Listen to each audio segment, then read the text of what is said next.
Paren todo, hoy tenemos video aburrido porque vamos a hablar de la PCR. Ya vamos para 1 año y medio de pandemia casi y todos hablamos de la PCR como de una vieja amiga. Sin embargo, a la hora de explicarla o de entender sus resultados fallamos en lo básico. Lo primero que tenemos que tener claro es que la PCR no es un examen, es una técnica de aislar material genético y amplificarlo para demostrar la presencia o ausencia del mismo. Su sigla es un acrónimo que significa reacción en cadena a la polimerasa, ya que es esta enzima polimerasa la que hace que se amplifique la cantidad de material genético para demostrar la presencia, en este caso, del virus del COVID. Por eso el desarrollo de la PCR se remonta hasta el descubrimiento del ADN en 1953, después al aislamiento de la polimerasa, que es la enzima que produce la reacción de amplificar el material genético, hasta el final de los años 80 y principios de los 90, donde se pudo tener más o menos la técnica que se aplica hoy en día.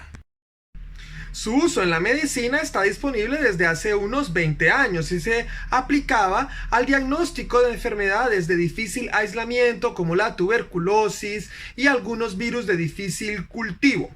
Sin embargo, hasta la llegada de la pandemia del COVID-19 no fue que hubo una disponibilidad universal de esta técnica. No es un examen exclusivo para demostrar la presencia de virus o bacterias. También se utiliza, por ejemplo, para criminalística para determinar si hay presencia de material genético de algún sospechoso, por ejemplo, en una violación. Vamos a enseñar cómo funciona la PCR utilizando un ejemplo muy costeño, el sancocho de costilla con pimienta de olor. Supongamos que son carnavales y yo mando a preparar un sancocho de costilla para 100 personas y necesito saber si le echaron pimienta de olor porque hay una persona que es alérgica de forma letal a este ingrediente. La fácil sería empezar a cucharear a ver si aparece una de estas pepitas, pero pues eso sería dejar mucho al azar. De manera que aquí entra en juego la polimerasa. Al aplicar esta enzima me va a amplificar la cantidad de pepitas de pimienta de olor o en este caso de los genes del virus, de manera que yo los pueda identificar fácilmente y saber si están presentes o no, si utilizo el sancocho o lo boto o si la persona tiene el COVID o no lo tiene. Hasta ahí quedamos con lo que nos resuelve la PCR. Pero si yo quisiera saber cuánto virus tiene la persona o ¿cuánta pimienta de olor le echaron al sancocho? Aquí entra en juego otra parte del examen que se llama umbral de ciclado. Resulta que para que se produzca la reacción a la polimerasa hay que hacer unos ciclos de cambio de la temperatura en el medio donde está el virus para aislarlo.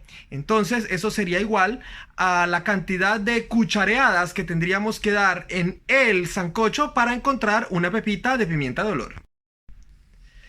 Si a la primera cuchareada del sancocho encontramos pepitas de pimienta de olor, a uno le suena que como que hay muchas pepitas de pimienta de olor. Eso sería un umbral de ciclo bajo que se correlaciona con alta presencia del virus en la persona que se le hizo el examen.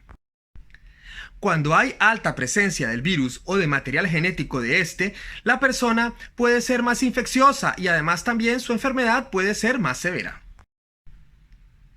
De manera inversa, si yo tengo que hacer muchas cuchareadas de la olla del sancocho para encontrarme una pepita de pimienta de olor, quiere decir que hay más bien poca cantidad de pepitas.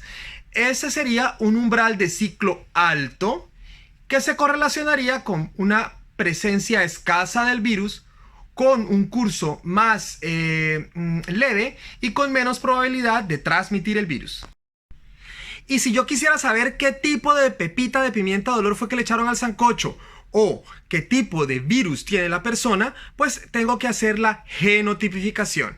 Entonces tomaría una de las pepitas y demostraría genéticamente a qué cepa pertenece. En este caso, a qué cepa pertenece el virus. En resumen, si quisiéramos hacer un buen diagnóstico de un caso sospechoso de COVID, deberíamos pedir la PCR para SARS-CoV-2, el umbral de ciclado y la genotipificación.